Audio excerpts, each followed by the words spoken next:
नमो भगवते वासुदेवाय नमः। भगवान विष्णु का एक अवतार वराह भी है। यह विष्णु जी का तीसरा अवतार है जो भाद्रपद माह की शुक्ल पक्ष की तृतीया तिथि के दिन मनाई जाती है। शास्त्रों में विष्णु जी के इस स्वरूप को उद्धारक देवता कहा गया है। वराह जयंती के दिन भगवान विष्णु के आधे सुअर और आधे मनुष्य रूप अवतार की पूजा की जाती है।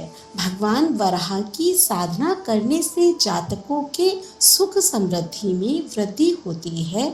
मान्यताओं के अनुसार भगवान विष्णु ने वराह अवतार संसार को बुरी शक्तियों से बचाने के लिए लिया था।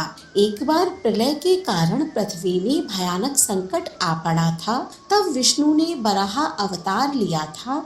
शास्त्रों के मुताबिक ब्रह्मा जी की नाक से वराह अवतार ने पर्वताकार रूप धारण कर लिया था। उनकी गर्जना से सभी दिशाएं कांप उठी थीं। इसके बाद सभी ऋषि मुनियों और देवताओं ने उनकी स्तुति करना आरंभ कर दिया।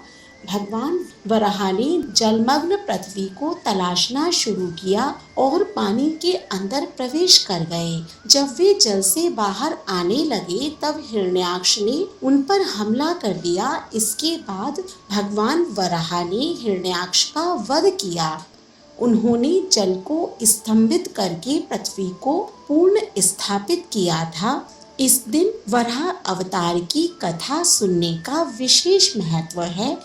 कथा के अनुसार एक बार मरीचि नंदन कश्यप जी ने भगवान को प्रसन्न करने के लिए खीर की आहुति दिया और उनकी आराधना समाप्त करके संध्या काल के समय अग्निशाला में ध्यानस्थ होकर बैठ गए। उसी समय दक्ष प्रजापति की पुत्री दिति कामातुर होकर पुत्र प्राप्ति की लालसा से कश्यप जी के निकट गई।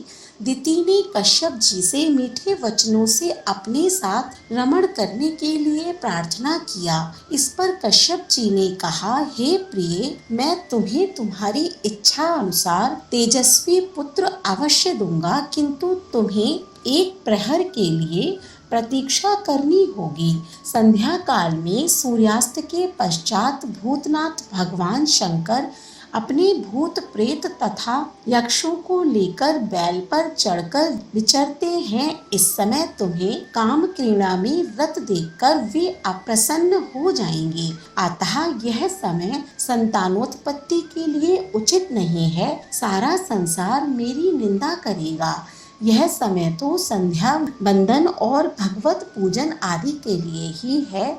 इस समय जो पिशाचों जैसा आचरण करता है वे नरकगामी होते हैं। पति के इस प्रकार समझाने पर भी उसे कुछ भी समझ में न आया और उस कामातुर दिति ने निर्लज्ज भाव से कश्यप जी के वस्त्र पकड़ लिए। इस पर कश्यप जी ने दैव इच्छा को प्रबल समझकर दैव को नमस्कार किया और दिति की इच्छा पूर्ण की और उसके बाद शुद्ध जल से स्नान करके सनातन ब्रह्म रूप गायत्री का जप करने लगे। दिति ने गर्भ धारण करके कश्यप जी से प्रार्थना की, हे आर्यपुत्र, भगवान भूतनाथ मेरे अपराध को क्षमा करें और मेरा यह गर्भ नष्ट ना करें। उनका स्वभाव बड़ा उग्र है, किंतु वे अपने भक्तों की सदा रक्षा करते हैं।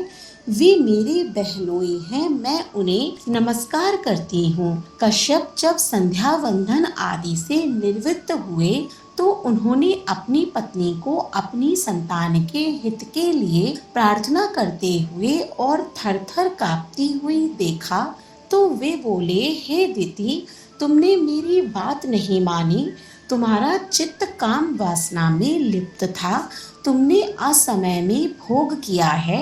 तुम्हारे कोख से महाभयंकर अमंगलकारी 2 अधम पुत्र उत्पन्न होंगे। संपूर्ण लोकों के निरपराध प्राणियों को अपने अत्याचारों से कष्ट देंगे, धर्म का नाश करेंगे, साधु और स्त्रियों को सताएंगे। उनके पापों का घड़ा भर जाने पर भगवान कुपित होकर उनका वध करेंगे।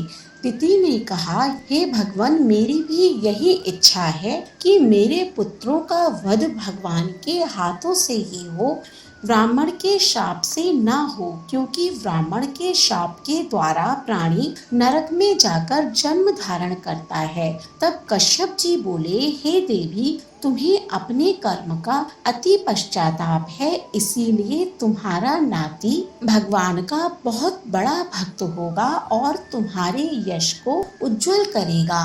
वह बालक साधु जनों की सेवा करेगा और काल को जीतकर भगवान का पार्षद बनेगा। कश्यप जी के मुख से भगवत्व पौत्र के उत्पन्न होने की बात को सुनकर दिति को अति प्रसन्नता हुई और अपने पुत्रों का वध साक्षात भगवान से सुनकर उसका सारा खेद समाप्त हो गया। उसके 2 पुत्र हिरण्याक्ष तथा हिरण्यकश्यप का जन्म हुआ और विधि के विधानों के हिसाब से ये दुष्टता की राह पर चल पड़े। ये तथा इनके वंश राक्षस कहलाए, परंतु प्रभु की इच्छा से इनके कुल में प्रहलाद और बलि जैसे महापुरुषों का जन्म भी हुआ। सुखसागर कथा के अनुसार जब ब्रह्मा सृष्टि की रचना कर रहे थे, उस समय मनु ने ब्रह्मा जी से कहा, मनुष्य के निवास के लिए स्थान प्रदान कीजिए। ब्रह्मा जी की नाक से उस समय वराह रूप में भगवान विष्णु प्रकट हुए। विशालकाय और पराक्रमी वराह भगवान छलांग लगाकर अथाह समुद्र में कूद पड़े।